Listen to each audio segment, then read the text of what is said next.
Praia da Luz, Portugal. 3 de mayo de 2007. Son las 10 de la noche. Una madre camina hacia el apartamento 5A. No sabe que su vida está a punto de romperse para siempre.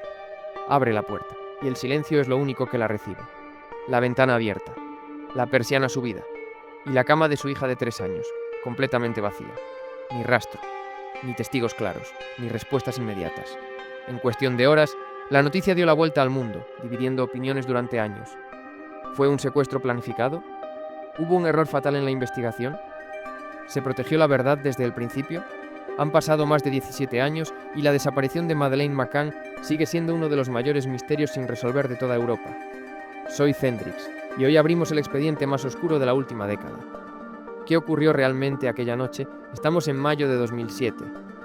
La familia McCann había viajado desde el Reino Unido hasta el sur de Portugal buscando un respiro, unas vacaciones tranquilas con amigos. Se alojaban en Praia da Luz, una pequeña localidad costera que, hasta esa noche, era sinónimo de paz y ambiente familiar. El plan era sencillo: descansar, disfrutar del sol y pasar tiempo juntos. Madeleine, de solo 3 años, compartía el apartamento con sus hermanos gemelos, 2 bebés que dormían profundamente en la habitación de al lado. Cada noche, el grupo de adultos cenaba en un restaurante del complejo, el famoso Tapas, situado a escasos 50 metros del apartamento. La distancia era tan corta que se sentían seguros.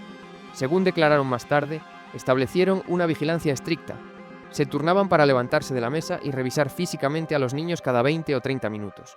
Era una rutina que habían repetido durante varios días sin un solo incidente. Nada parecía fuera de lo normal. No había señales de peligro, no había amenazas ni ruidos extraños en los pasillos del resort. Pero esa noche del 3 de mayo, la seguridad de esa rutina se rompería por completo. Lo que ellos creían que era un entorno controlado estaba a punto de convertirse en el escenario de una pesadilla internacional. Es la noche del 3 de mayo de 2007. Alrededor de las 8:30 de la tarde, los padres de Madeleine salen del apartamento para cenar con sus amigos en el restaurante cercano. La distancia era corta, apenas unos minutos caminando. Según relataron después, acordaron turnarse para revisar a los niños cada cierto tiempo. Aproximadamente a las 10 de la noche, uno de los adultos entró al apartamento. Todo parecía en orden, pero poco después de las 10:00, cuando la madre de Madeleine volvió a revisar la habitación, algo no estaba bien. La puerta estaba más abierta de lo habitual. La ventana, según su testimonio, también estaba abierta. Y la cama de Madeleine estaba vacía. Al principio pensó que quizá se había despertado y estaba en otra parte del apartamento. Pero no estaba en el baño, no estaba escondida, no estaba en ningún rincón. En cuestión de minutos, el pánico se apoderó del lugar. Se alertó al resto del grupo. Se comenzó a buscar desesperadamente en los alrededores, y poco después, la policía portuguesa fue notificada. Las primeras horas fueron cruciales. Sin embargo, desde el inicio, el caso estaría marcado por decisiones controvertidas, errores señalados y una presión mediática sin precedentes. Y lo que parecía una desaparición puntual, pronto se convertiría en un misterio internacional. Tras la llamada de emergencia, la policía portuguesa llegó al lugar y comenzó la búsqueda en las inmediaciones.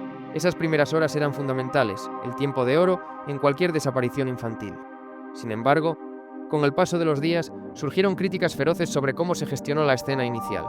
Se habló de fallos graves en la preservación del apartamento 5A. Se denunció que decenas de personas entraron y salieron del lugar antes de que fuera completamente asegurado, borrando huellas y pistas que podrían haber sido definitivas. Oportunidades que, según muchos expertos, se perdieron para siempre en ese primer caos. Mientras tanto, la noticia estallaba. Lo que era una búsqueda local en un pequeño pueblo costero atrajo a cientos de cámaras de todo el mundo. La presión mediática era asfixiante. Y entonces, semanas después, la investigación dio un giro que nadie esperaba.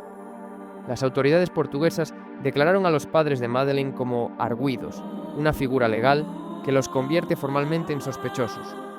Esa decisión fracturó la opinión pública. Para unos, era un procedimiento estándar del sistema judicial luso. Para otros, era el indicio de una sospecha directa y devastadora. Meses más tarde, esa condición de sospechosos fue retirada por falta de pruebas concluyentes, pero el daño ya estaba hecho. El caso seguía abierto, pero cada vez era más complejo. Las preguntas se multiplicaban, pero las certezas, esas se desvanecen entre los archivos policiales. La investigación comenzó a dividirse en 3 caminos distintos. 3 hipótesis que intentan explicar lo inexplicable.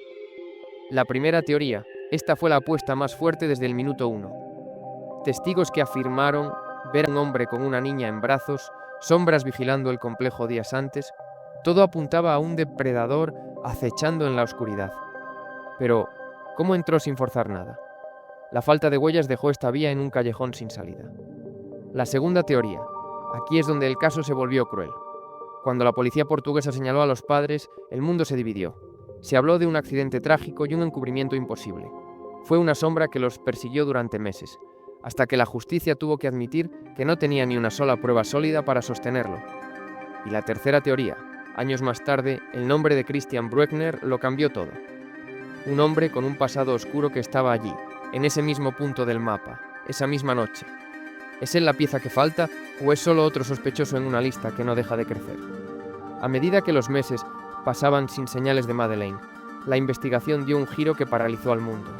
Ya no se trataba solo de testigos, sino de algo mucho más profundo: el rastro invisible.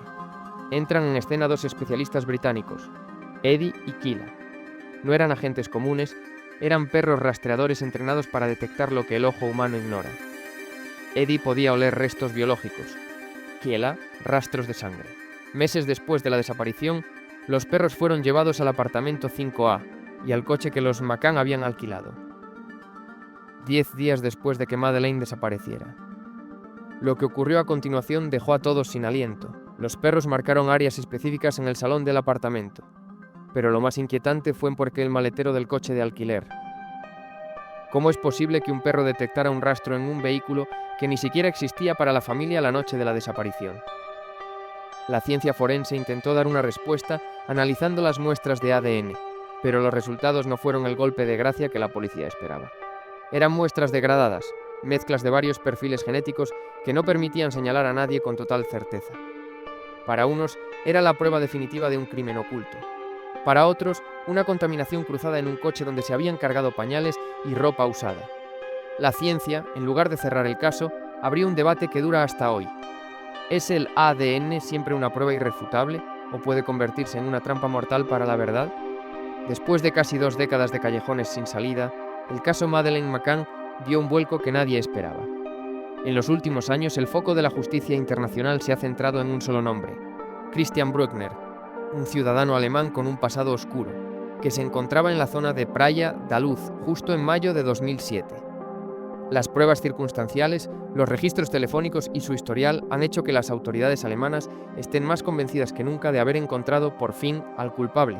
Pero, a pesar de los avances, la pregunta más dolorosa sigue en el aire. ¿Dónde está Madeleine? A día de hoy, el caso no está cerrado. Es una herida abierta en el corazón de Europa. Una historia que nos recuerda que, a veces, la realidad es mucho más aterradora que cualquier ficción. Quizás la verdad esté oculta en un archivo desclasificado, o quizás alguien, en algún lugar, decida romper su silencio después de 17 años. Mientras tanto, en Cendrix, seguiremos analizando cada prueba, cada teoría y cada nuevo detalle que surja en esta búsqueda incansable de justicia.